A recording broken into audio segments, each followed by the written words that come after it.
So you're radicalising the kids. Final question. You're radicalising a 13-year-old boy with autism.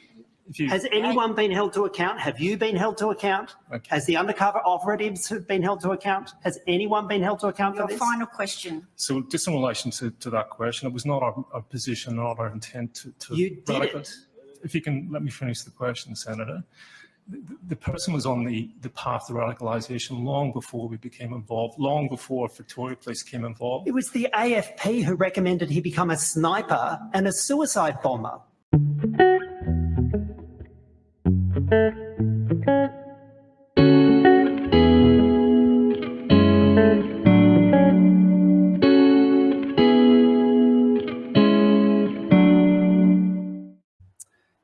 All right, welcome back, Australia, to the Stand Up Australia podcast. Sorry, we've been away for a while. Life has gotten very busy and you had to have a break. But we're back once again, and yeah, we have missed it, so it's good to be back. But we come back to talk about the recent events that have happened in the last week, which I know myself and Robin both find pretty significant. So we thought we'd have a chat about that. So, hey, Robin, how's it going? Good. Me and George hanging out together. Yeah. I've got to get the transfer redone. It's starting to crack, but yeah. I love that. So for the audio version, I got the meme, boy, did I call it or what, with George Orwell's face. I've just got the classic monkey playing the accordion. Yeah. Playing the Mighty Whirl. That's a book I'd like to read one day. Yes. So there've been a few interesting episodes of late. Oh, yes, there certainly has been. So I'm sure, unless you've been living under a rock, you would have heard about the multiple stabbings which have happened in Sydney. And also there was an incident in Melbourne as well, which was a machete attack, but I think that's in a different category because it seems more like gang violence to me. Yeah. But look, I think it's important to, obviously, when things like this do happen, then every little event with a knife will pop up in the media, and we'll all start to think that Australia's gone crazy with knife violence, which I think it's been like that for a while. Yeah. That's an interesting point that you raise. There is this phenomenon in the media whereby if one thing happens, they start reporting on that. So we've seen that with all these airline incidents. And the fact is, it's not uncommon for minor incidents to pop up on aeroplanes and for planes that have taken off to have to go back to the airport and, little engineering things to be sorted out. That's not terribly uncommon, but for one reason or another, the media can start to amplify reporting of these until people begin to think, oh no, airline travel has become incredibly dangerous. And I'm not saying that there's nothing to worry about, because I think there have been lapses in safety standards, but the media plays this role in hyping up people's concern about it. And we've seen, I think, and I must say, apart from the fact that I no longer own a television, I've deliberately been not looking at media coverage of these incidents, partly because I wanted to see what you're bringing today, and partly because I thought, look, I'm going to come at this from the perspective of, say, it was Rahm Emanuel, wasn't it? I know it was one of the Emanuels. Pretty sure it was Rahm Emanuel who is most famous for saying never let a good crisis go to waste. So I wanted to look at this through the lens of, if I were a Rahm Emanuel type, how would I be looking at these incidents? Anyway, so that's my excuse for not gorging myself on what I'm sure has been extensive media coverage of these incidents. Yes, and it is a very Rahm Emanuel type of event, I believe. But at the same time, I do have a couple of other takes which I'd like to share with you, and it does require a bit of a tinfoil hat, but not so much, because I do have a bit of stuff to back it up with. So right. you said you haven't really looked at the media. So what's your take of both incidents as it stands right now? Okay, so you're talking about the Bondi, the Westfield stabbing and then the Yep. stabbing of the priest here. Okay, so my understanding of it is, and although I haven't been following the media on this, I do get word from my husband who pays a bit more attention than I do, and so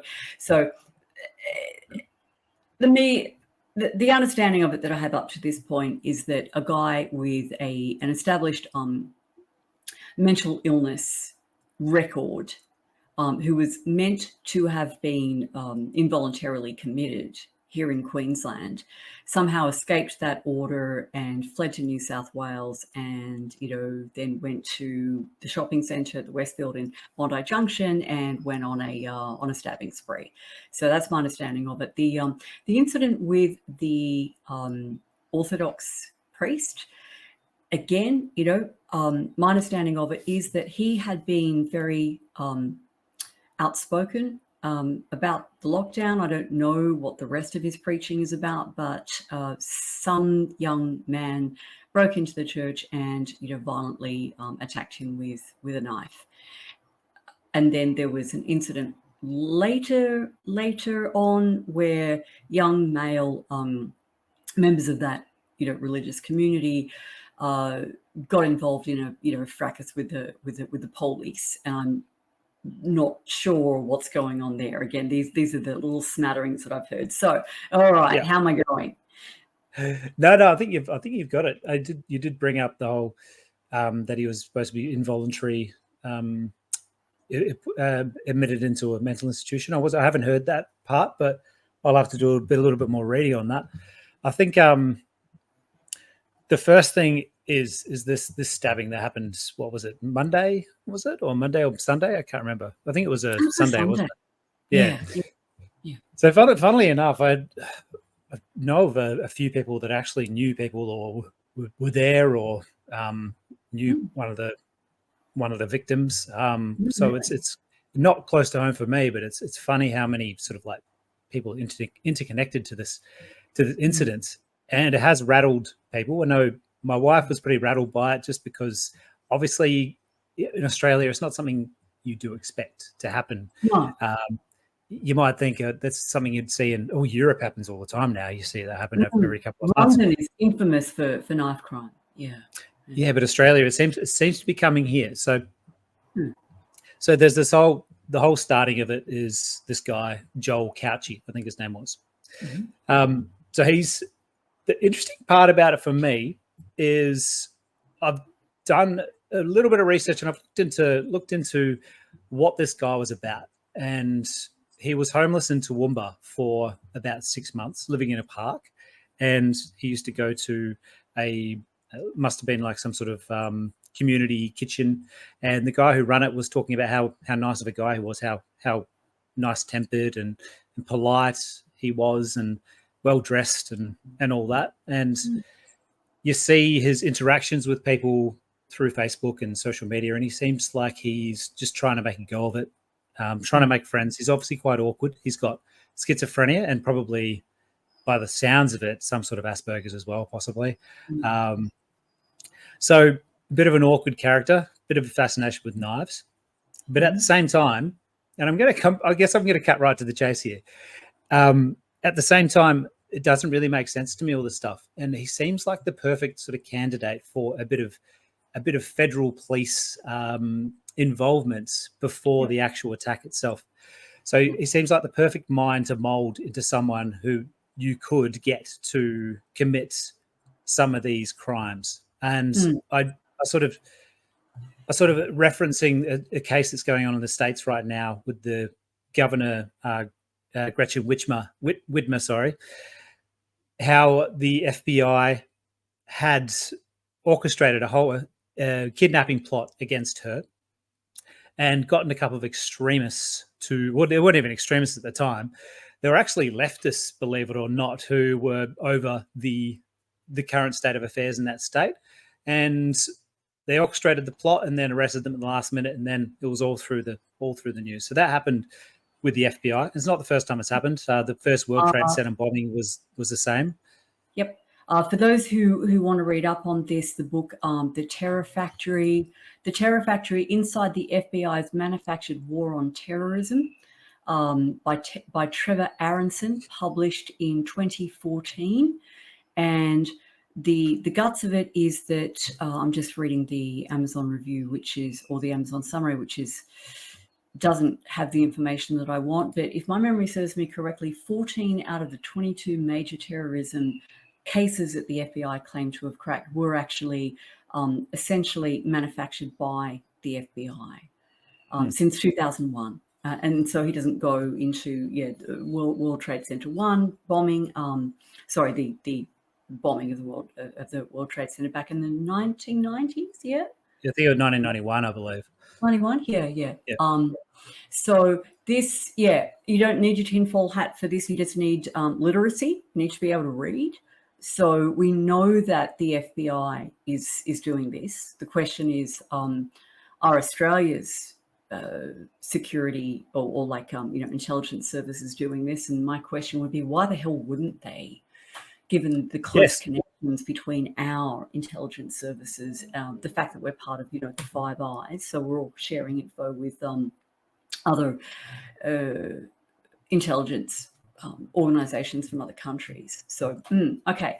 And why the hell wouldn't they? And look, I'm going to cut straight to this clip here.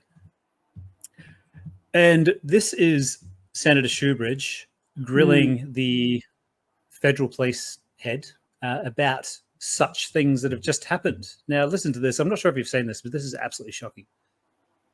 Yeah, tell me if you can hear it as well. The radicalization. Can you hear that? Yep, got it. Yep. The radicalization was happening as a result of the actions of your own officers. Do you accept the magistrate's finding? Listen, we acknowledge the magistrate's finding, we accept the finding, but... So you're radicalising the kids. One final question. You're radicalising a 13-year-old boy with autism. Has anyone been held to account? Have you been held to account? Okay. Has the undercover operatives been held to account? Has anyone been held to account for Your this? final question. So just in relation to that question, it was not our position, not our intent to You did it. If you can let me finish the question, Senator. The person was on the path to radicalisation long before we became involved, long before Victoria Police came involved. It was the AFP who recommended he become a sniper and a suicide bomber. Senator, It was the AFP who put that in his mind. A 13-year-old boy with autism with an IQ of 71. Is anyone held to account for this? This obscene abuse of power and authority. So Senator, that was not our intent and not our purpose. It's what you did. Senator, it wasn't our intent in terms It's what of the you actions. did. So in terms of you following up from that question, there's a range of reviews that are happening in relation to this matter. More than happy. Shameful. More than happy to come back before, as a matter of transparency and confidence. I'm more than happy to come back before this committee and take you through. You're here with no consequences. Senator, They're out there with no your consequences. time's No one's ever held to expired. account. We're going And to he's walked move his on. life. Senator And the family who trusted the Shoebridge, police. your time has expired. And nothing has happened. Any further questions? I mean, Wow. I've never seen that, Mitch. When was this? this is only a couple of weeks ago.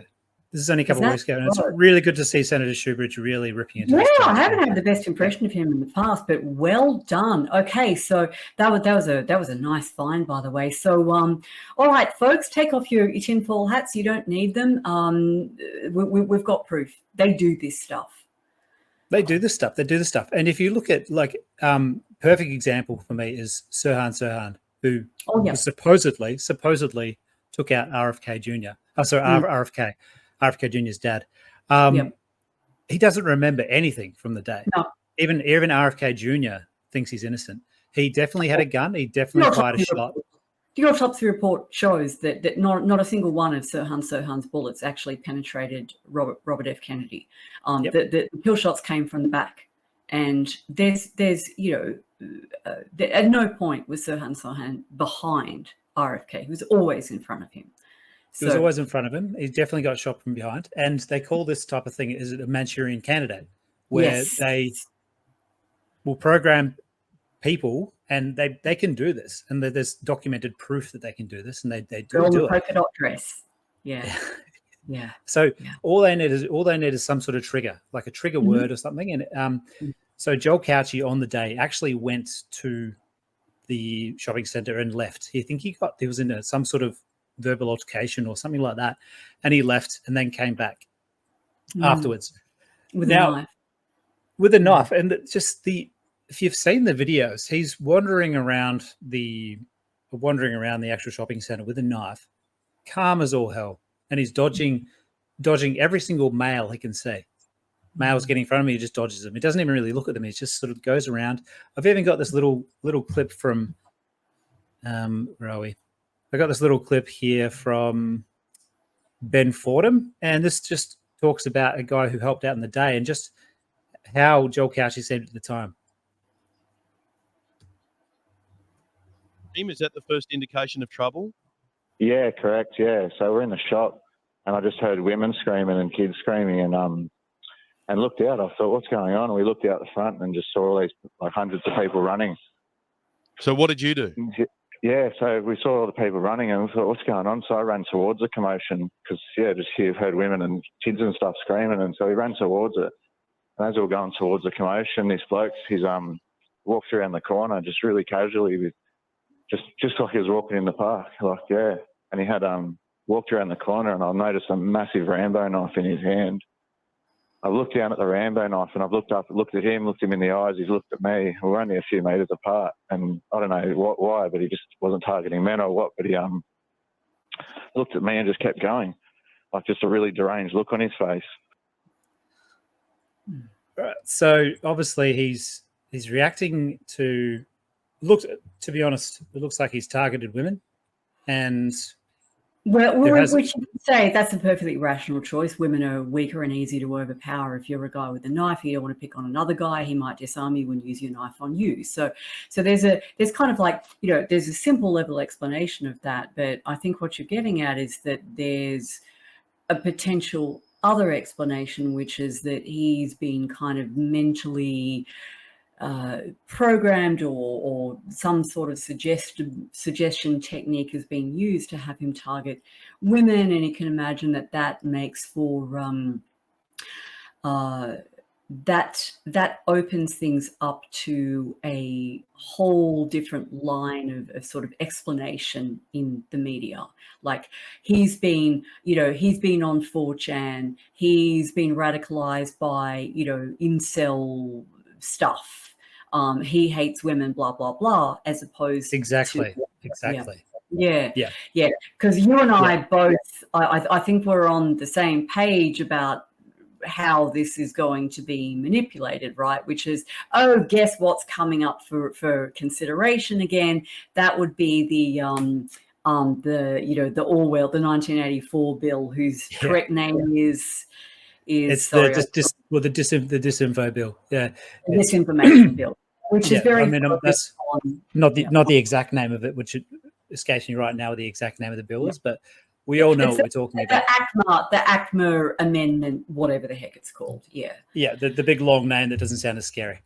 Yeah, which is absolutely targeted, not at the mainstream media, which are busy whooping it up. I mean, my husband did say there was like a 9-10 double-page spread section of the Courier Mail or one of the other trashy newspapers about this incident, right? So the mainstream media can whoop this up for all they're worth, and they won't be affected by this ACMA bill. The ACMA bill specifically targets the alternative media and the blogosphere and social media. In fact, the mainstream media is completely exempt from it. Yep. Yeah. Absolutely. So and it's funnily enough, the next little story here is from the mainstream media. So, and this is another little thing, another tell that this was a setup. And I'm not saying that Joel Cauchi didn't go and kill the people and that there were crisis actors or anything, because I really don't, to be honest, I don't believe in that stuff. Until I see better information or evidence, I'm not a proponent of that. But I do believe that these things can be staged, and we've already seen the Senator Shoebridge clip just there, where they clearly do influence people, especially when they're mentally ill or if they've got a some sort of disability, whether it be autism or low IQ or whatever. So this was 3 days before this happened. Westfield owner Centre Group told tenants at its main Westfield Sydney mall to hide customers, lock doors and turn off lights if confronted by an armed offender. In a pamphlet distributed just days before, 6 people were fatally stabbed at the nearby upmarket Bondi Junction Mall.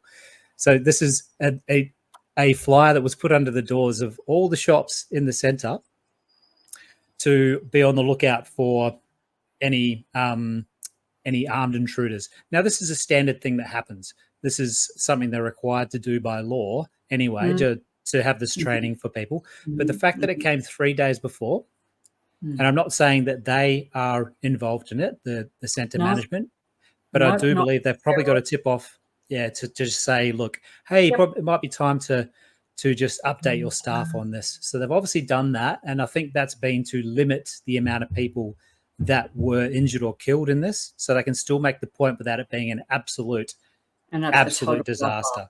Yeah. That's humongously interesting. And this isn't this is the Sydney Morning Herald, by the way. So this is not a conspiracy website. They're saying this has happened 3 days before. It's not the Daily Fail. It's not. Yeah, I mean, mind you, Sydney Morning Herald isn't what it used to be, but still, yeah, it's not a rumor mill. Okay. No.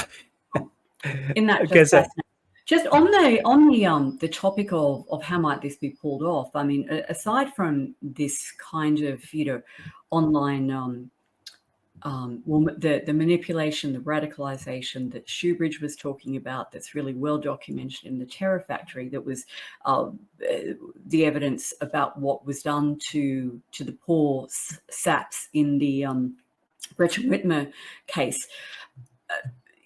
But that evidence clearly showed that these people, most of whom were pretty low IQ, very, very poor prospects, they basically couldn't have organized a piss up in a brewery. They didn't have any plans whatsoever. The plans were presented to them. The FBI informants and plants made suggestions about what kind of activities they could get involved in, and then they were finally busted en route to a pickup of equipment, which again was organized by the FBI. I mean, the whole thing just stinks to high heaven. Now, if you cross that with the Sirhan Manchurian Candidate type thing, what I was thinking as soon as I found out that this guy had a documented mental health history is you can make people extremely susceptible to committing acts of violence by starting them on a new psychiatric medication, abruptly changing the dose of their medication, or abruptly taking them off their medication. Okay, so it's under those any of those three circumstances that people have a vastly increased propensity to commit acts of violence toward others or toward themselves. And Peter Breggin has given expert testimony in a raft of these cases, mostly involving SSRIs and SNRIs in the US, but there are other categories of psychiatric drug that have the same effect. So that's what I'm curious to know. Could an abrupt change in medication have been paired with some sort of suggestion of the type that was developed in the MK Ultra program? And no, that's not a freaking conspiracy theory. You can look it up. It's a real thing. They were working on this. There's been payouts and everything, especially recently. Just last year, there was a court case where they had to pay out millions of dollars to someone who was in the program. When they say that program was stopped, it wasn't stopped. It went underground, folks. So, there's this whole kind of confluence. I mean, what they didn't have back in the MK Ultra days was they didn't have the online stuff. They didn't have, a whole generation of young men who have been intellectually impaired by a number of factors. Before we kind of went live on this, I was talking about my current article I'm working on, which is on dietary iodine deficiency. So there's this whole raft of factors, everything from nutritional deficiencies to over-vaccination and so forth, which is either known or very strongly suspected to reduce IQ and increase the prevalence of autism and autism-type conditions, and just other conditions that really make it difficult for people to make lives for themselves, especially in a complex technological society. And so what they didn't have back in the days when MK Ultra kicked off was this whole underclass of men, of young men who are socially awkward. They've never had a girlfriend. They've oftentimes never had a job because they don't function in society. And now you can draw them into these online universes, some of which do involve some pretty, awful stuff, like some of these 4chan, incel type, whatever you want to call them. There's a lot of it out there. You mean like Andrew Tate and those guys you're talking about, like the followers of that. This whole they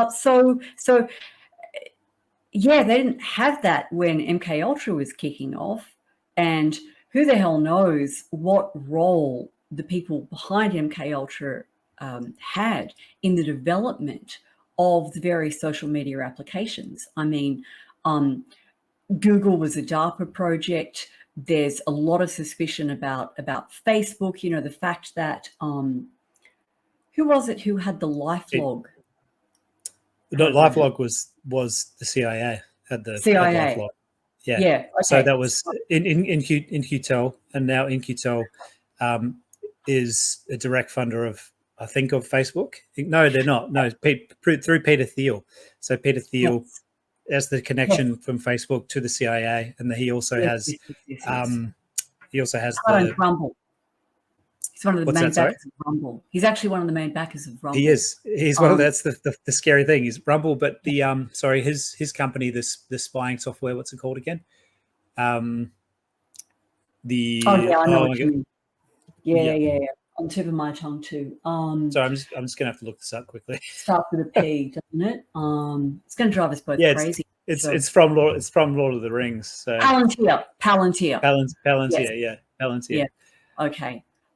Total information awareness. Yeah. Retooled. So LifeLog, sorry, for those who weren't following our dual stream of consciousness there.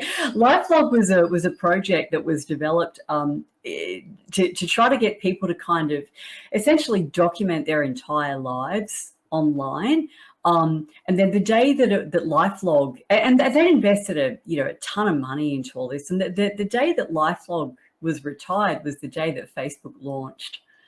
So that's a hell of a coincidence, isn't it? So again, I mean, how big of a role did the people who were instrumental in MK Ultra, how much of a role did they play in the development of social media?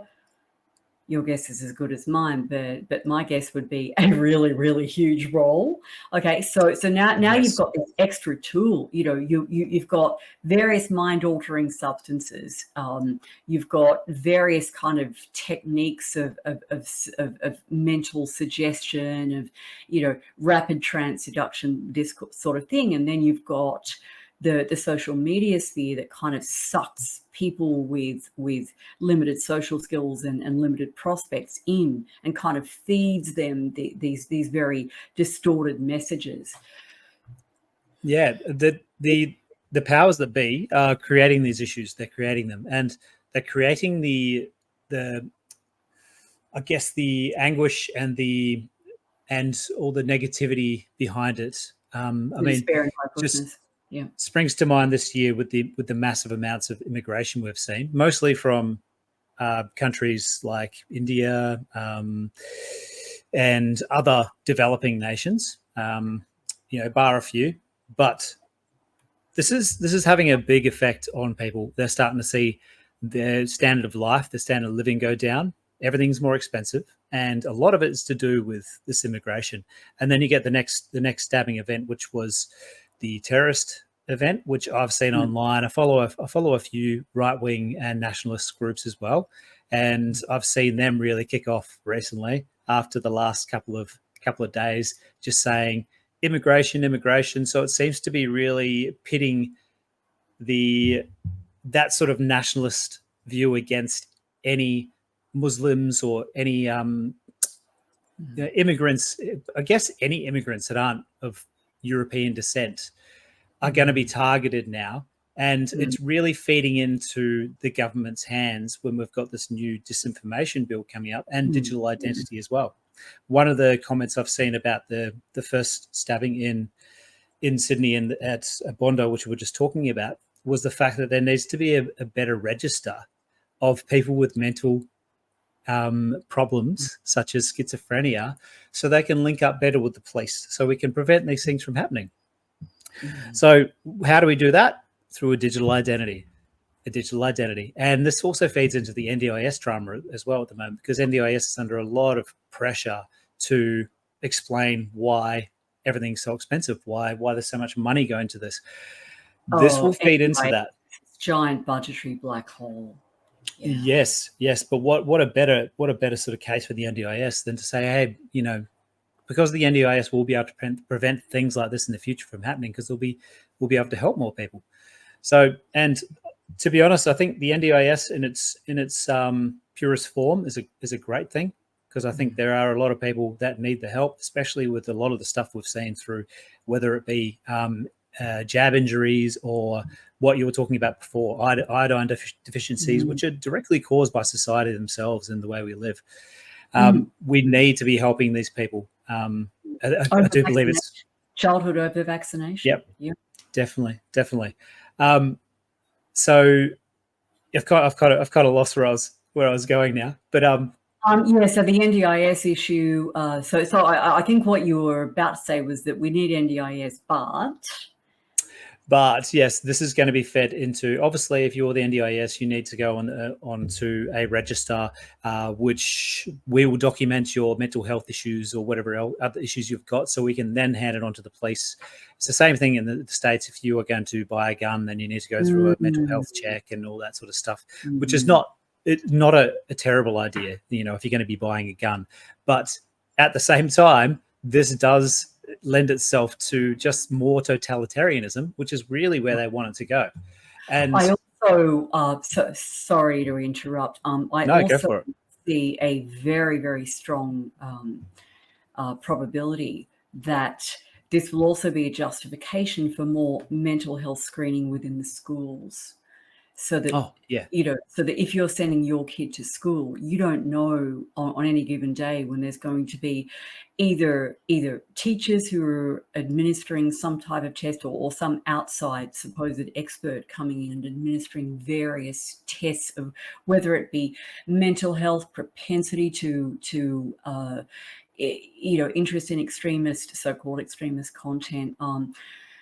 This is getting quite terrifying, because it sounds like a great idea. Who wouldn't want to have, mental health screenings in the schools? I mean, we should identify children who are at risk of suicide or self-harm or drug use or whatever the hell else. It sounds like a good idea, but you don't know what kinds of criteria are being used to make these diagnoses. And you should also know, and I've written extensively about this on my Substack, and on my website, there is absolutely bugger all evidence for any of the supposed mental health diagnoses that are in the DSM. They lack what is called validity, and they lack reliability. Okay, so reliability means that, say, 10 or 20 appropriately trained professionals would give the same diagnostic labels to the same patient if they saw them on different days. That's reliability. So in other words, like how repeatable is the diagnosis? And then validity is, well, even if you got the multiple professionals to agree on the diagnosis, what the hell does it mean?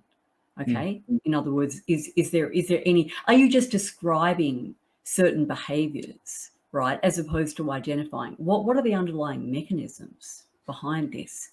And who concluded that the DSM lacks reliability and validity? Only the former director of the National Institutes of Mental Health in the US, which is the premier funding body for mental health research in the entire world.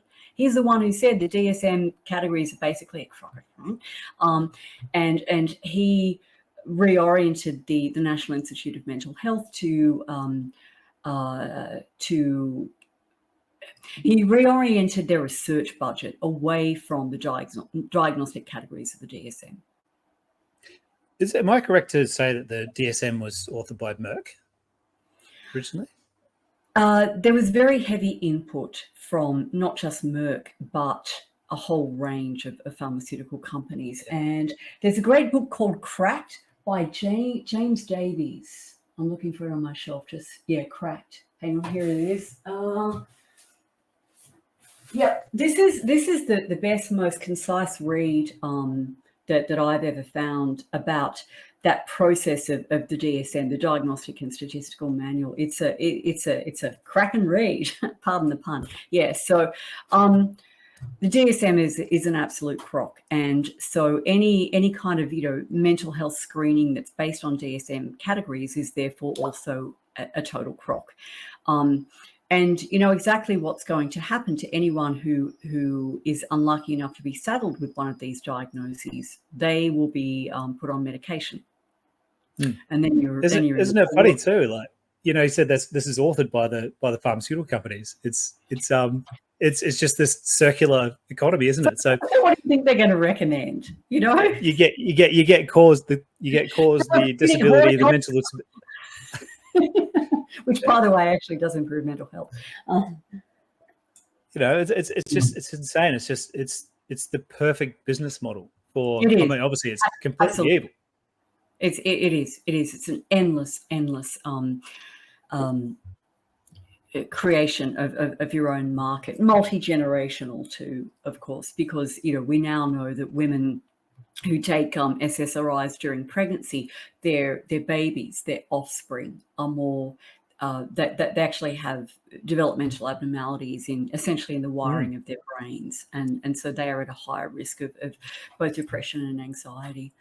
Was it what we covered it a couple of months ago? Was the sense of self wasn't there, was it? And sexuality. Often they were asexual, or they didn't know what gender they were. A lot more gender dysphoria from kids who were born to mothers who were on SSRIs.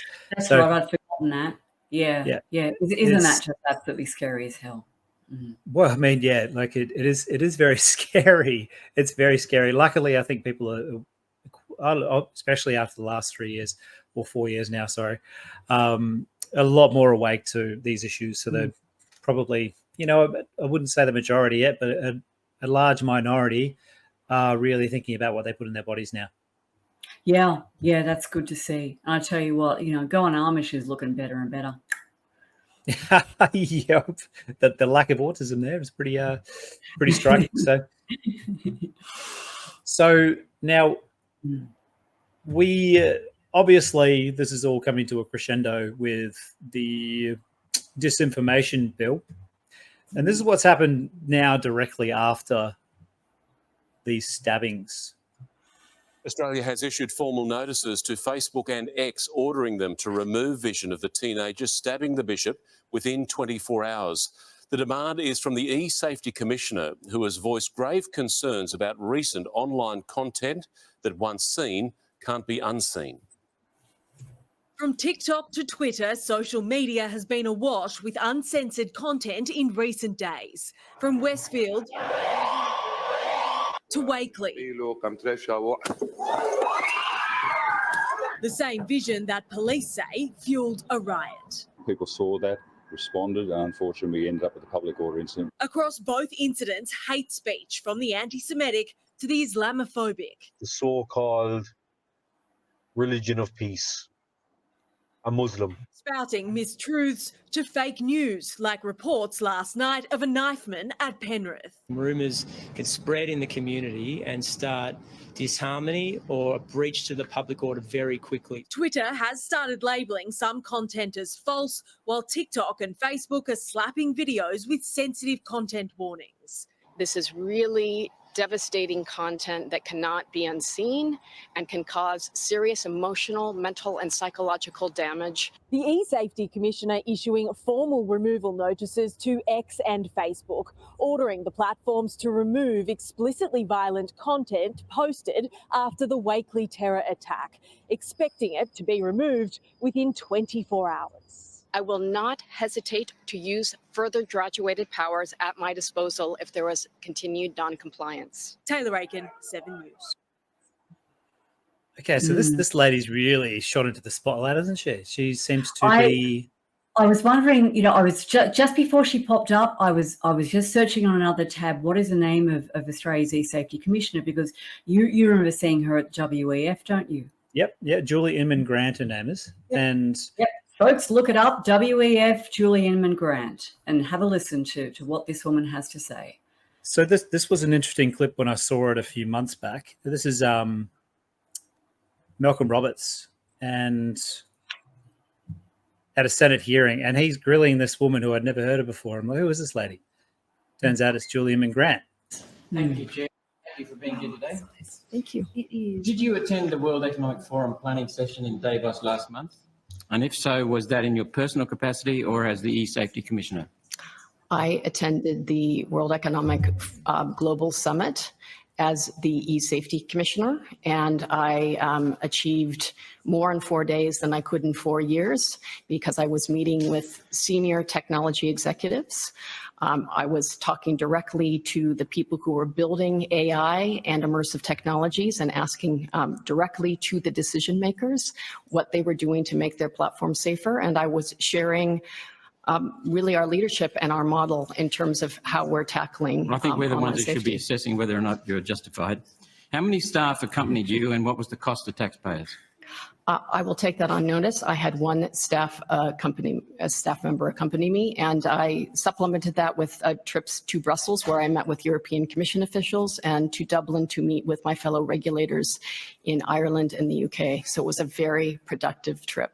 Now go to the justification, please. What did taxpayers get for their money? How did attending help in the discharge of your duties?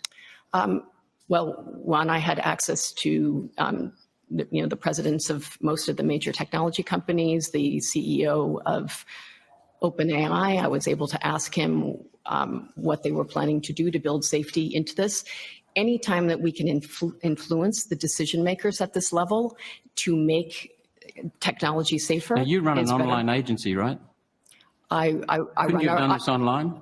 I run a real agency that has real people and capital equipment, but yes, that we do engage. I couldn't engage in this particular forum online, no, and not have those kinds of meetings to make a real difference for Australians in terms of getting real change happening.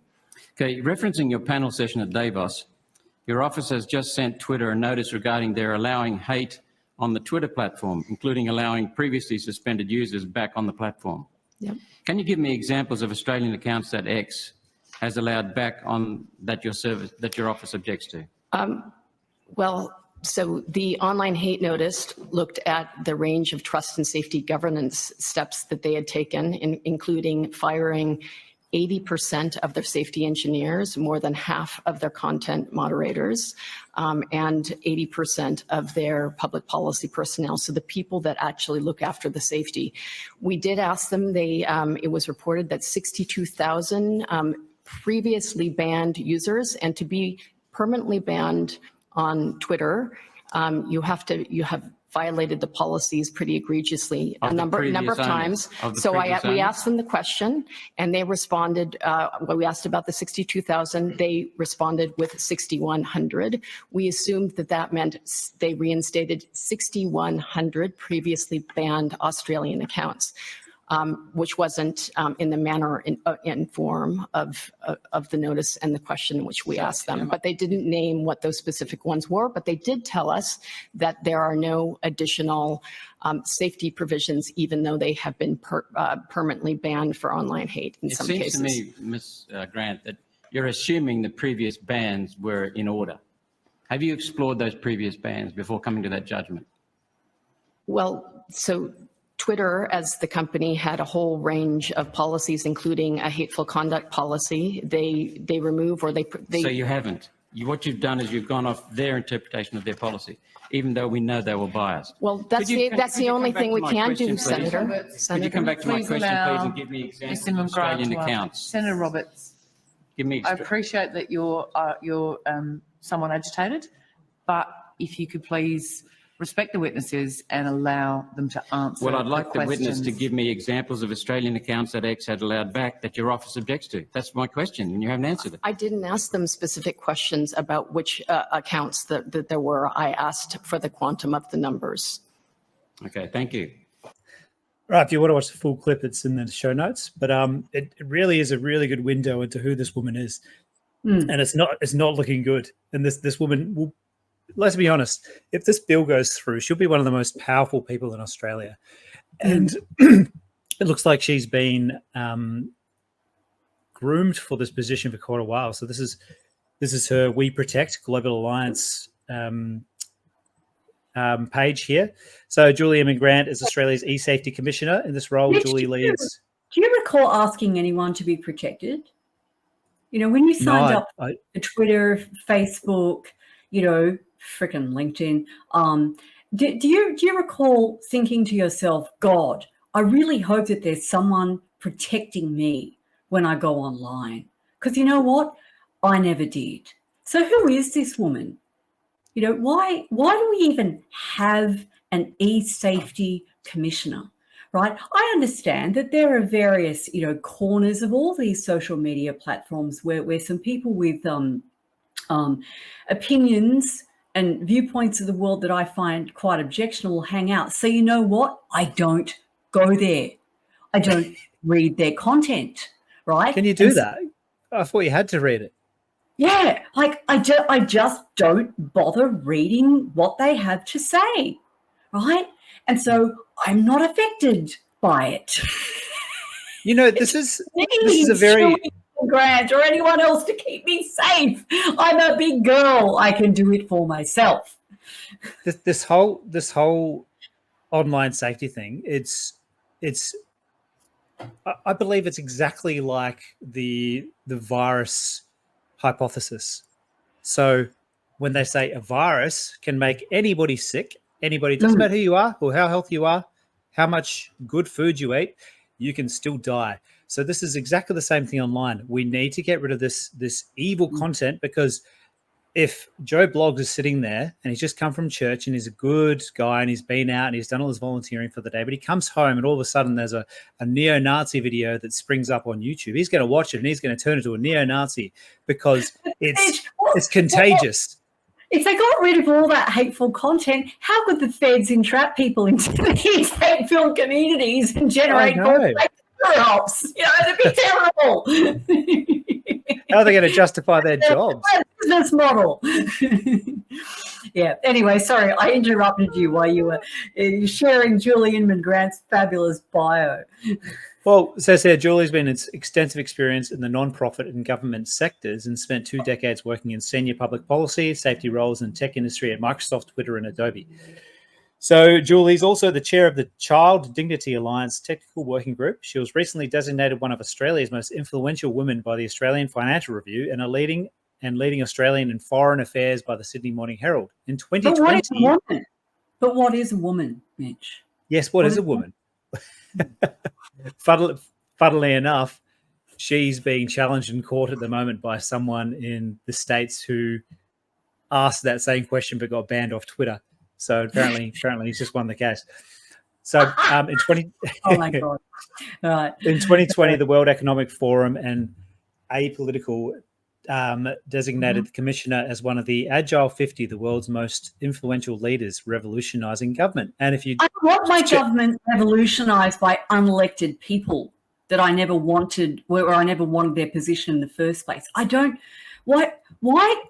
How is this a good thing? One of the world's most influential leaders revolutionizing government. F off. We're the people. We vote in. We're supposedly voting in the government. If we want a different government, it's our responsibility to frickin' vote them in, not unelected people like her. All right, rant over. No, it's not. We've got a huge bureaucrat problem in not just our country, but every Western democratic country. The bureaucrats are running things.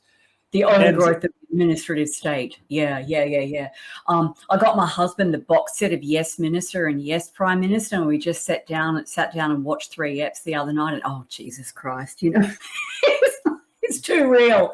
It's way too real. Yeah, you've got me to. I just downloaded that myself. I haven't watched it yet, but I'll report back to you on that. It's a must watch. Yep. Says here, Julie Grant is Australia. This is a World Economic Forum page now, so she's got her own page on World Economic Forum. Says she's the Australian e-safety commissioner is in this role, Julie leads the world's first government regulatory agency committed to keeping its citizens safer online. And I thought it was really interesting in that Senate inquiry there, where she talks about meeting the probably the two most tyrannical online safety countries in the world, being Britain and Ireland. Did you notice that? So yes, indeed. Oh, and just thinking about that, you know who she reminded me of when she was saying, "Oh, I went to Davos and I got so much done." Who said that recently or relatively recently? Keir Starmer. Do you remember that when he was asked, basically, where do you prefer hanging out? Do you prefer hanging out at Davos or in the Houses of Parliament? And he's like, Davos. Yeah, I freaking love that. So these people, what can I say? They're all just heads of the Hydra, They simply don't believe in parliamentary democracy. They don't want that. They're technocrats. They believe in the unelected. They believe in the administrative rule by unelected bureaucrats, or more precisely by technocrats.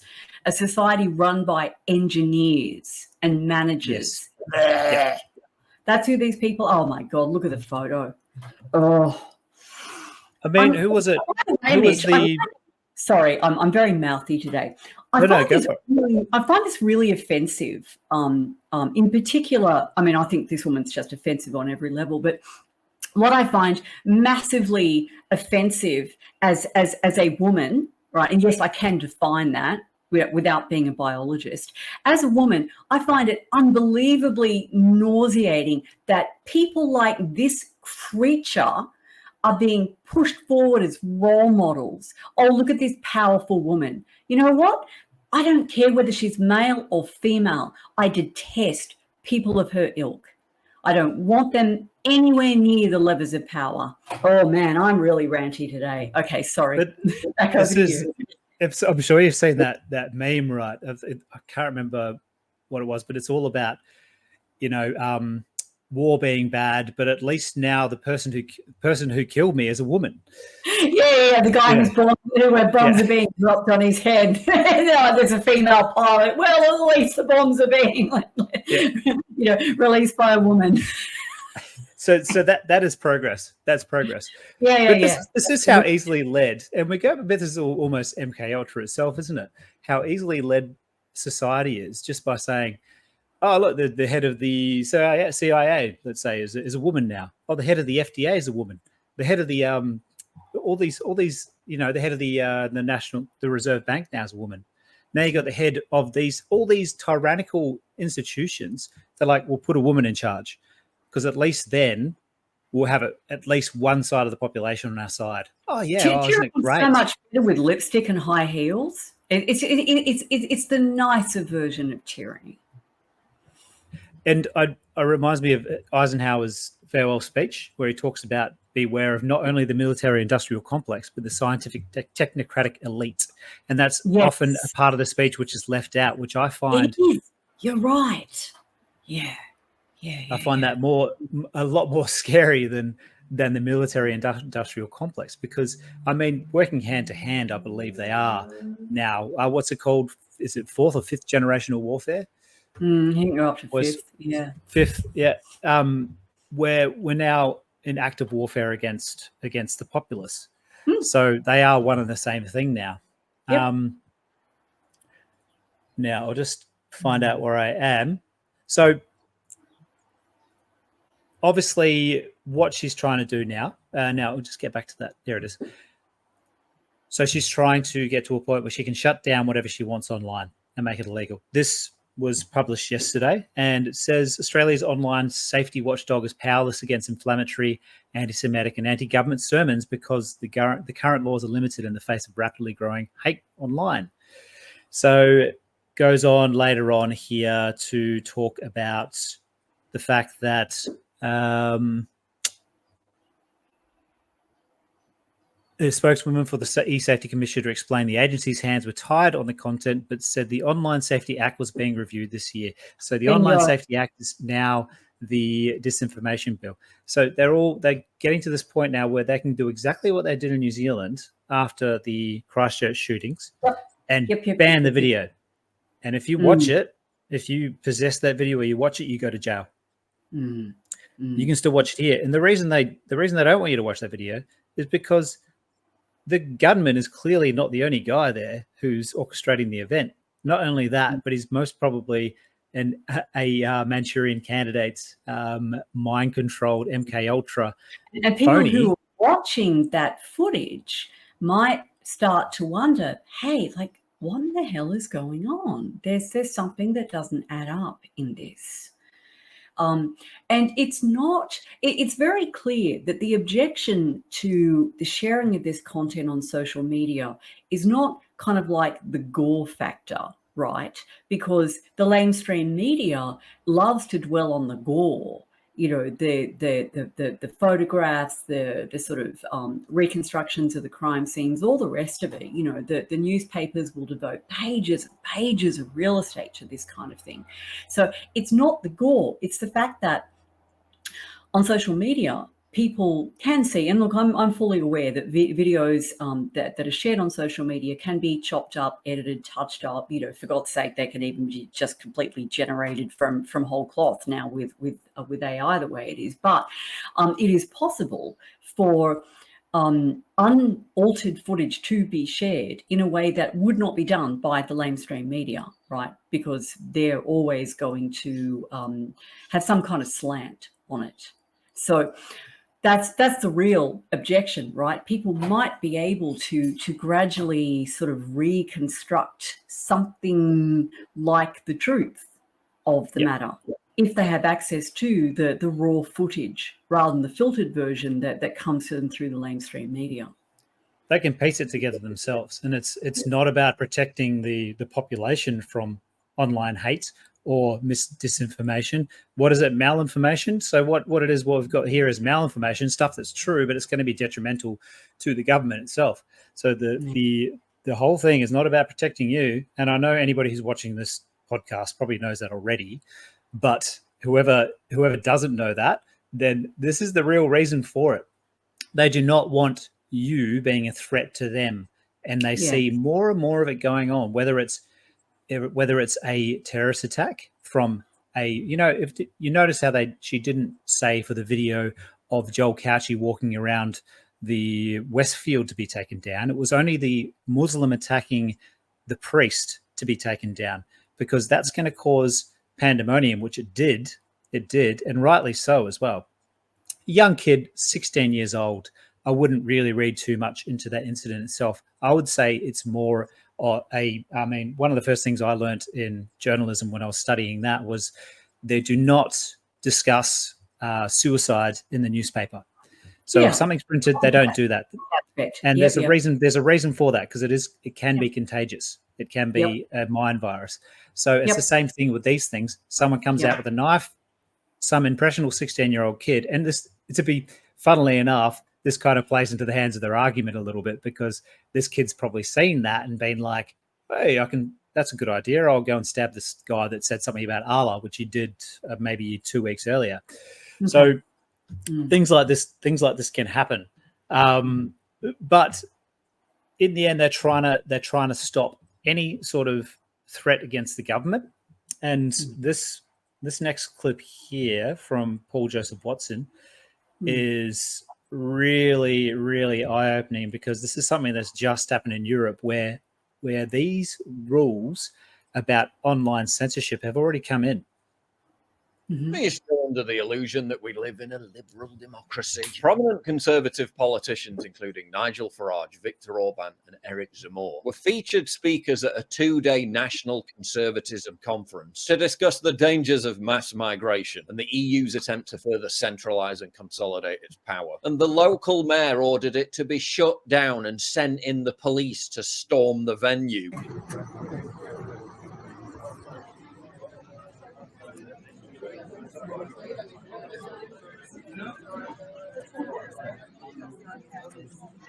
No, this isn't North Korea. It's Brussels, Belgium, right in the heart of Europe. The reason they gave for shutting it down? Because speakers at the event might have expressed racist and homophobic views. In other words, the mayor, Emir Kerr, literally mobilized the thought police to shut down dissent against the continent's open border madness. So, alternative opinion allowed.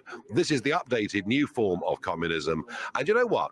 If anything ever made me think that Brexit was the right thing to do, it's the events here in Brussels today. No, it's pretty clear this will be closed down. They're using public order, but that actually is no excuse at all. There is no public order threat in here whatsoever. The socialist mayor said the far right is not welcome, abusing his power to directly censor, in some cases, people who were democratically elected representatives. They used public safety concerns as the excuse, knowing that Antifa thugs were set to mobilize to protest later today. So instead of policing the thugs and protecting free speech, the authorities sided with the thugs and used state power to crush free speech. And it's a real shame that the thought police, instructed by the mayor of Brussels, saw fit to try and undermine and denigrate what is free speech and free debate. This all happened after the organisers had to change venues multiple times due to threats and political pressure, as well as threats to literally cut off the electricity supply to the venues. They directly violated their own EU Charter of Fundamental Rights, which is supposed to protect freedom of speech and freedom of assembly, because they didn't like the people who were assembled and the content of the speeches they were set to give. Orban compared it to when the communists set the police on him back in 1988. The police left after the organisers challenged the order via the courts, but they're still stood outside, blocking anyone from being allowed to enter the venue, effectively shutting it down anyway. Now they have to find yet another venue. That meeting,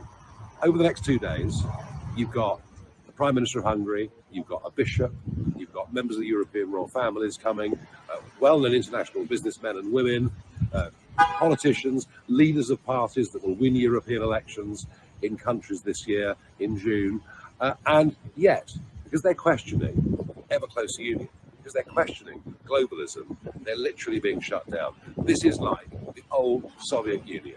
No alternative view allowed. I tell you what, I might have had my reservations about the way the Conservative government have carried out Brexit. If anything convinced me we did the right thing, it was what happened in that place this morning. Again, you don't live in a liberal democracy.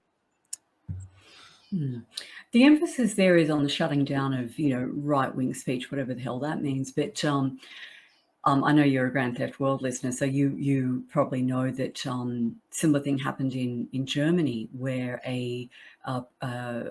where various Palestinian speakers were due to speak, and the German police shut that one down. That cause is generally considered to be more of a left-wing cause. So this whole notion that right-wing speech is being suppressed, well, no, it's any speech that deviates from the mainstream narrative, right? So the mainstream narrative is the Israelis are helpless victims and all Gazans are terrorists, and so back the Israelis while they proceed to flatten Gaza, but also all immigration is good, even though Israel doesn't take any immigrants. But whatever, we'll let that inconsistency slide on by us, unless of course they're Jewish. They'll take anybody as long as you're Jewish. They'll take you in a heartbeat and give you land. They'll give you some Palestinians land anyway. Give you some Palestinians land, but it's not so easy to get that land if you're an Ethiopian Jew, So if you're like an original Middle Eastern black people, like if you're a black Jew or a brown Jew, then no free land for you. If you're a white Jew from Eastern Europe, free land for you. Anyway, that's a whole other story. So it's it doesn't matter what speech you have. If it doesn't accord with the narrative, you ain't going to be able to say it, okay? So, and I really want to underline the point that you made before, Mitch. It's such an important one. This is not about your safety. The government is trying to protect itself from you and your friends, as you dig into this more and more and become more and more justifiably really mad as hell and not willing to take it anymore. That's what they're afraid of. And that also should give us some optimism, I suppose, because they are actually afraid of us. They're afraid of what we think. They're afraid of what we say when we get together, whether it be, down at the pub or at our neighbour's place or online. They're actually afraid of what we think and what we say to each other. And so, just like Matthias Desmet, the Belgian psychologist who wrote The Psychology of Totalitarianism, his constantly repeated message is speak. Speak, speak, speak, speak, speak, speak, speak. Just keep on speaking as openly, speak as honestly as you can possibly manage, and just keep doing it. Yep.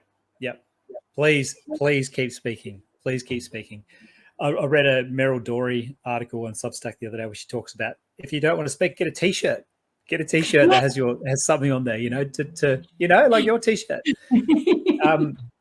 Just to get people engaged. Keep doing it. Keep doing it. The fact that they're doing this stuff tells you that they're rattled already. They're frightened of us. Yeah. They're actually frightened of us. That's cool. They should be frightened of us. Not because we're going to attack them with pitchforks, but because, if enough of us get together, we can vote them out. We can demand change. We can carry out boycott, divest, and sanction campaigns. We can make it really bloody hard for them to get their agenda across the line. And point in case, there's an election coming up there's a state election coming up in Queensland, and I'm sure you know about this, Mitch, because of your situation that's very close to you. But the state Labor government wanted to bring in this bill that would essentially make homeschooling parents not be able to tailor a curriculum for their homeschooled kids that meets their kids' needs and aptitudes and interests and whatever. The Queensland state government wanted to make homeschooling parents teach the national curriculum. And there, George Christensen put up a petition. There might have been other groups as well, but I know I signed his. And that petition got 18, I could be wrong about this, 18,000 signatures, which is not a whole hell of a lot. And the government backed off. So that's really interesting. Now, what will they do? Will they drop the idea altogether? Probably not. They'll go back and think about it, like the online safety bill, right? They dropped it when there was a huge public response and people said, basically, F off, get out of our lives. We don't want this. We never asked for this. We'll do our best to vote you out if you allow this in. So what do? They take it off the table and then they wait until there's a couple of incidents like this. I mean, I'm assuming this bill was slated to be tabled again in Parliament anyway. But they or those in tiers up above them whip up a storm when incidents like these stabbings occur, and then they have another shot at this bill, right? So you really do need this bill because you don't want to, have the fear of getting stabbed every time you go grocery shopping. So come on, let us pass this bill. Yeah. Yeah, exactly. And that whole thing just shows how important it is to be politically active. And not only that, but the reason why the Labor government is dropping that right now is because they know that that's on a knife's edge, this election. I think if they knew they had the majority and they were going to be as easy winners as last time, which they absolutely trounced the Liberal Party last time, I really do think they probably would have just been like, stuff, we're going to keep it in. But, Queensland's seen the biggest rise in homeschooling out of the whole of Australia. And I'm not surprised. The schooling's terrible up here. It's terrible. Yeah. And there's some don't get me wrong, there's some really great teachers. My son's had some really great teachers, but the system itself it's not about individual teachers. It's about the curriculum which ties their hands behind their backs. And I have teachers as friends, I have teachers as clients. There are some, like you say, there are some really, really dedicated teachers. They love kids. They want to do what's right for kids, but they their hands are tied. And I got to share this with you and with our audience. I came across this the other day. I don't know if you've heard of this. This is online curriculum resources for anti-racism education for Australian schools. Have you seen this? I'm going to pop you a link. Check this out. It's called racismnoway.com.au. And I came across this, again, this goes back to the iodine article that I'm working on. And for reasons that will become clear when you read this, I was chasing up this story that I read some time ago, that Goldilocks and the Three Bears was being retold as a white supremacist story, which is, yeah, I know. For those of you who are going, what in the actual hell? Man, when you read my article, okay, because you would totally not believe this. And what do I find on this bloody curriculum website? A lesson for Year 1 students called Goldilocks, the Real Story, okay? So, yeah, this is on a website called Racism No Way, Anti-Racism Education for Australian Schools. So this is real, folks. You know, your kids, when you kiss them goodbye at that school gate and send them into school, you have no idea the kind of crap that's being shoveled into their poor, impressionable little heads. Yep. I don't see it at the school because I'm not there, but my kids bring it home, and I'm not sure if I told you about this, but we're talking about their welcome to country, and he says, "Oh, we do that every day at school. Welcome to country." And I was like, "What? You do the welcome to country every day?" So yeah, we do the welcome to country every day. I said, "Can you tell me how many times you?" What's that? That's called brainwashing. It is brainwashing. It's telling you that it's not your country. It's telling you it's not your country. It's the Aboriginal country. I was born here. I don't need to be welcomed. Yeah. So I said to him, "This is your country. You don't need to be welcome to it." But I said to him, "How often do you sing the national anthem?" He said, "Once a week." And he goes, "Actually, no, once every 2 weeks." Yeah. So once every 2 weeks, they sing the national anthem, and every day they get made to feel guilty about their skin color. Yeah. And you're a racist white supremacist, kiddos. Yeah. Oh, it is crazy. It's crazy. It just got to the point where I was just like, wow, this is, because I know it happens, obviously. And there's just, when you're time poor, you hope for the best. You're like, okay, I know this is happening. I'm going to send my child into the jaw. Yeah, both parents are working full time. Even if they would like to homeschool their kids, they cannot for the life of them figure out how they could possibly make it work. And so it's like, cross your fingers and hope your kids don't come home, transgender and saying that, you're a white supremacist. Yeah. And the transgender thing is one of those things where you think when you first hear it's like, it's just a few people that are loud, but it's not. It's not anymore. It's a lot of people. It's a lot of people that are loud. It's a lot. And that's the start. That's the start. They get your kids in school, and now they want to get the adults at home and anybody who's old enough to watch a video by themselves, and they want to control what you see so they can have complete control. And they won't be happy until that happens. Yep.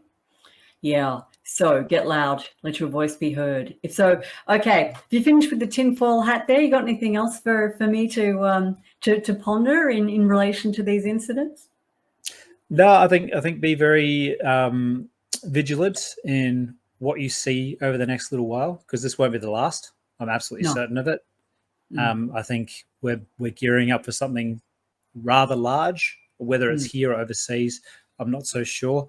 But they will try to ram this home, and they've already rammed the digital ID through the Senate with no discussion. Why do you think that is? They don't want a discussion even. Isn't that what the whole point of the Senate is? To discuss these things. So they're going to ram this through. They're going to ram it through if they get the opportunity to. So don't take everything at face value here. These are awful things that have happened. I mean, we could be completely wrong. This could just be a crazy guy that's gone nuts. Yep. That is always possible. That is always possible. And let's emphasize that real people have been injured. Real people have been killed. Real people are grieving the loss of their loved ones. Real people are traumatized by this. None of what we're saying is intended by Mitch or I to minimize the suffering, the tragedy of all these events. it's really awful. And yes, there is a possibility that these events happened completely spontaneously, but I would still say, that there are people who take incidents like this, whether they spontaneously occur or whether someone or something has a hand in fomenting them, and they take advantage of them. We'll never let a good crisis go to waste, right? So just keep that in mind. The other thing, I had a long and interesting conversation with someone that I've never met, and I that's all I'll say about it. But she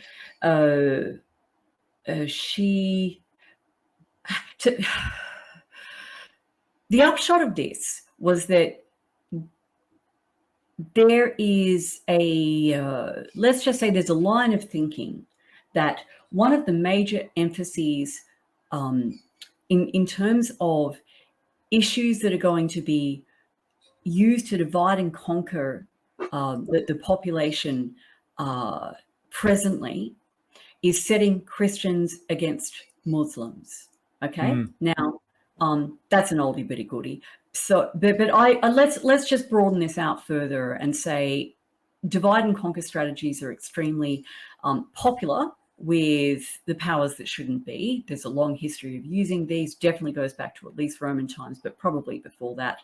All people who want to rule over others have recognized the power of this divide and conquer strategy so that you can busy your peons, fighting with each other rather than the pitchfork people and the torch people. Pitchfork people versus the torch people. And for those who don't get the reference, just watch our previous talk. Or look up the meme. And so it's really, really important for us to resist the temptation to other people. Okay, I don't care whether you're Muslim, I don't care whether you're Christian, Jewish, atheist, Buddhist, Hindu. I do probably care a bit if you're, Luciferian. That kind of bothers me, but yes, actually quite a bit. And you're pretty sus if you're a Scientologist. Man, that's a whole other story. I'll talk to you about that offline. But yeah, I don't care who you do or don't worship, right? Just recognize that there is a small cadre of people who think that they're better than us. And one of the ways that they get to do what they want to do with us is to get us fighting with each other. So resist that and reach out to other people, even if they don't look like you and they worship a different God to you and they speak a different language to you. Chances are, unless they attend the World Economic Forum, they're probably pretty good people. So give them a shot and don't assume that they're out to get you, because they are probably being whipped up into a frenzy by the same people who are inciting you to hate them. Okay, it's a game, and it's a deadly game, as we've really had rammed home to us recently. All right, that's Certainly. my take. Look for the things you have in common rather than the things you don't, and beware of the left-right paradigm, as we always say. 100%. It's not about left and right. It's about whether those who presume to rule over us, whether they actually want to rule over us, or whether they see government as being basically what you do on behalf of your people to help them flourish. There aren't that many around, with that mentality. So if people enter government because they have a genuine patriotism, as in they love their country, they want to do what's right for the people of their country, that's well and good. We've got bugger all of them. So when you find one, vote for them. Most of our politicians aren't like that, and certainly the bureaucrats are by and large not like that at all. No. So, yeah. No. Bureaucrats especially, because they get paid to have a position. They get paid to have a position. And that's a very scary thing. Yeah. All right. All right. Well, that was great, and it's good to be back. We'll be back. I'm not sure about next week, but definitely the week after. But yes, and we will be working on a little subject which we won't go into now, but a little pet project for us and one of your readers. So it'd be interesting to go into that a little bit further in the next couple of weeks. Yeah. That'll be great. Okay. Well, have a great weekend, And I look forward to catching up with you soon and trying on various shapes and sizes of tinfoil hats once again. All right, nice to catch up with you too. See you soon. All right. Cheers. Bye.